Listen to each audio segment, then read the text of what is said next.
Now you are watching New Eden TV. எனக்கு அன்பான சகோதர சகோதரிகளே, ஆண்டவராக இயேசு கிறிஸ்து நாமத்தில் உங்கள் அனைவரையும் வாழ்த்தி வரவேற்கிறேன்.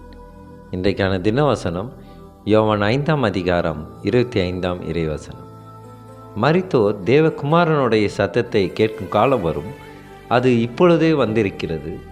அதை கேட்கிறவர்கள் பிழைப்பார்கள் என்று மெய்யாகவே உங்களுக்கு சொல்லுகிறேன். கர்த்தருக்கு மகிமை உண்டாதாக. இன்றைக்கு ஆண்டவர் இறந்தவர்களை குறித்து அவர் எதிர்காலத்திலே எப்படிப்பட்ட ஒரு ஆசீர்வாதத்தை நமக்கு தருவதற்காக காத்து கொண்டு இருக்கிறார் என்று இன்றைக்கு வெளிப்படுத்துகிறார். நமக்கு உயிர் கொடுத்தவர் ஆண்டவர் தான். இறந்தவர்களுக்கு மறுபடியும் உயிர் கொடுக்கிற சக்தி அவருக்கு இருக்கிறது. உதாரணத்துக்கு சாரிபாத் ஊரை சேர்ந்த விதவையின் மகனை உயிரோடு எழுப்ப அவர் எலியா தீர்க்கதரிசிக்கு சக்தி கொடுத்தார். இதுதான் 1 ராஜாக்கள் 17ஆம் அதிகாரத்தை நீங்கள் வாசித்தீங்கன்னா உங்களால் புரிந்து கொள்ள முடியும். அதற்கு பிறகு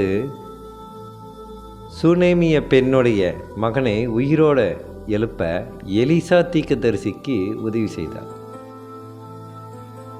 அதுவும் 2 ராஜாக்கள் 4ஆம் அதிகாரத்தில் 18லேருந்து 20 வசனங்களை வாசித்தால் நம்மளால் சிறப்பாக தியானிக்க முடியும்.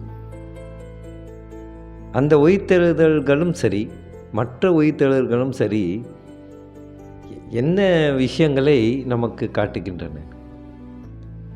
எனக்கு பிரியமானவர்களே, இறந்தவர்களை மறுபடியும் உயிரோடு கொண்டு வரும் சக்தி ஆண்டவருக்கு இருக்கிறது. இயேசு இந்த பூமியில் வந்தபோது கூட இறந்தவர்களை உயிரோடு எழுப்பதற்கான அதிகாரத்தையும் சக்தியையும் தனக்கு கொடுத்திருப்பதாக அவர் சொன்னார். இப்போது இயேசு பரலோகத்தில் இருக்கிறார். அவருக்கு பரலோகத்திலிருந்தும் பூமியிலும் எல்லா அதிகாரமும் கொடுக்கப்பட்டிருக்கிறது. அதனால தான் அநேக கல்லறையிலிருந்து இருக்கும் எல்லோரும் உயிரோடு திரும்ப வருவார்கள் என்ற வாக்குறுதியை அவரால் நிறைவேற்ற முடியும்.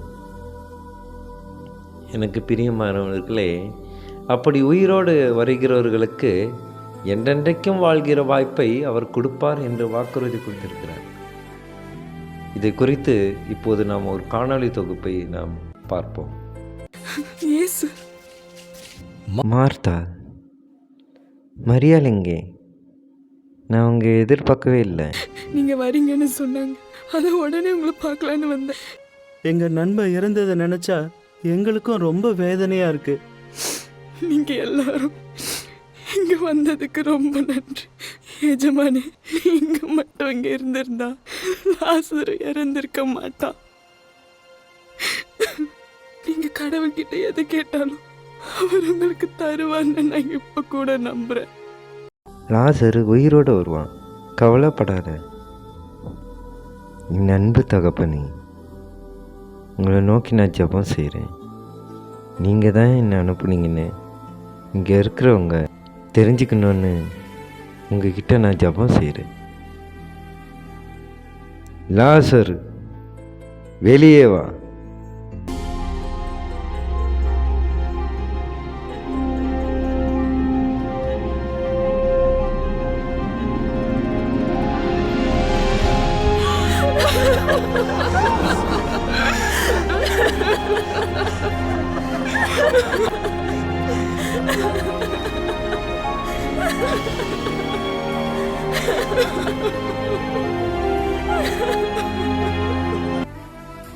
எனக்கு பிரியமானவர்களே, இந்த காணொளி தொகுப்பு உங்களுக்கு மிகவும் பிரயோஜனமாக இருந்திருக்கும் நான் நம்புகிறேன். அவர் லாசருவை உயிரோடு எழுப்பினார். இப்படி பல பேரை அவரை உயிரோடு எழுப்பியதற்கான காரணம்தான் என்ன? ஒரே ஒரு காரணம்தான். அவருடைய அரசாங்கத்திலே அத்தனை பேரையும் உயிரோடு எழுப்ப அவர் சர்வ வல்லமை படைத்தவர் என்று ஒரு ரோல் மாடலாக தான், ஒரு சாம்பிளாக, ஒரு திரைப்படம் தயாரிச்சுட்டு ஒரு ட்ரைலர் விடுவாங்க பாருங்கள், அந்த மாதிரி தான் ஆண்டவர் தன்னுடைய ஆசீர்வாதங்கள் அவருடைய அரசாங்கத்தில் எப்படி இருக்கும் என்றதை சாம்பிளை தான் அவர் காட்டினார். இது வெறும் ட்ரையல் தான். இன்னும் மெயின் பிக்சருன்னு சொல்லுவாங்க. இன்னும் மெயின் பிக்சரே கடவுளுடைய அரசாங்கத்தில் தான். எனக்கு பிரியமானவர்களே, நாமும் கூட நாம் தந்தை இழந்தவர்களாக இருப்போம், இல்லை என்றால் தாய் இழந்தவர்களாக, இல்லை 2 பேரும் இல்லாதவர்களாக ஒரு குடும்பத்தில் இருப்பார்கள். யார் இழந்தாலும் சரி, எந்த தருணத்திலே அவர்கள் மரித்திருந்தாலும் சரி, ஆண்டவர் இன்னைக்கு சொல்லுகிறார், அவர்களை எல்லாம் நான் சீக்கிரமாக உயிரோடு எழுப்பப்படும் என்று சொல்லுகிறார். அவர்களை எல்லாம் நான் சீக்கிரமாக எழுப்புவேன். என்னுடைய அரசாங்கத்திலே, என்னுடைய வருகையின் காலத்திலே அவர்களை, மரித்தோர்களை நான் உயிரோடு எழுப்புவேன் என்று வாக்கு உறுதி கொடுக்கிறார். எனக்கு பிரியமானவர்களே, கடவுளுடைய அரசாங்கத்து மேலே நாம் எந்த அளவு நம்பிக்கை வைத்திருக்கிறோமோ, எந்த அளவு எதிர்பார்ப்பு வைத்திருக்கிறோமோ, அதுபோல் நம்ம உற்றார் உறவினர்கள் மரித்திருந்தாலும் அவர்களையும் நாம் சந்திக்க ஆயத்தப்பட வேண்டும் என்று ஆண்டவர் சொல்லுகிறார். இதை எந்த அளவுக்கு விசுவாசிப்போம்? ஆண்டவர் உண்மையிலேயே நாம் நேசித்துப்போமே, ஆனால் கண்டிப்பாக நம் உறவினர்களை கூட அவர் உயிரோடு எழுப்புவார் என்று விசுவாசிப்போம். நானும் கூட என்னுடைய தகப்பன் 2007 மரித்தார். ஆனால் ஒவ்வொரு முறையும் அவரை மனதிலே நினைப்பேன்.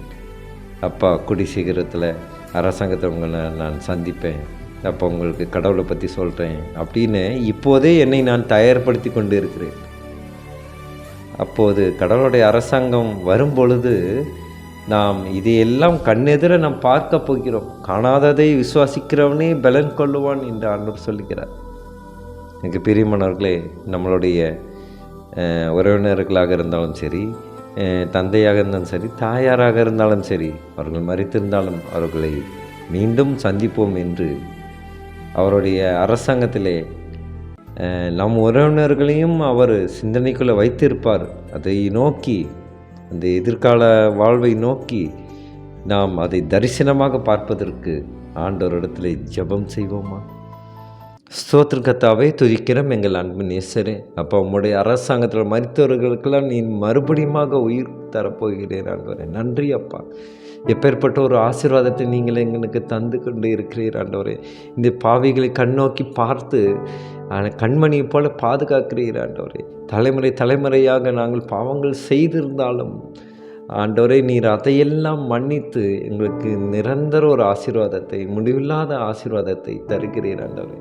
அப்பா, எங்கள் உற்றார் உறவினர்கள் நாங்கள் இழந்திருந்தாலும் அவர்களை மீண்டுமாக எங்களிடத்தில் கொண்டு சேர்ப்பதற்கு நீர் வாஞ்சியாக இருக்கிறீர் ஆண்டவர். நன்றி அப்பா. சோதுக்கத்தாவை துதிக்கிறப்பா. எங்கள் அன்பு சகோதர சகோதரிகளுக்காக நான் ஜெபிக்கின்றேன். அவர்களும் இந்த விசுவாசத்தில் வருவதற்கு, மரித்தவர்களெல்லாம் மிகுதியாக சந்திப்போம் என்று அவர்களும் விசுவாச கோட்டை பலமாக பிடித்து கொள்வதற்கு தேவை கிருபை செய்யும் ஆண்டவர். சோதுங்கத்தாவை துதிக்கிறோம். இயேசு மூலமாக ஜெபிக்கின்றோம் நல்ல பிதாவே. ஆமேன், ஆமேன்.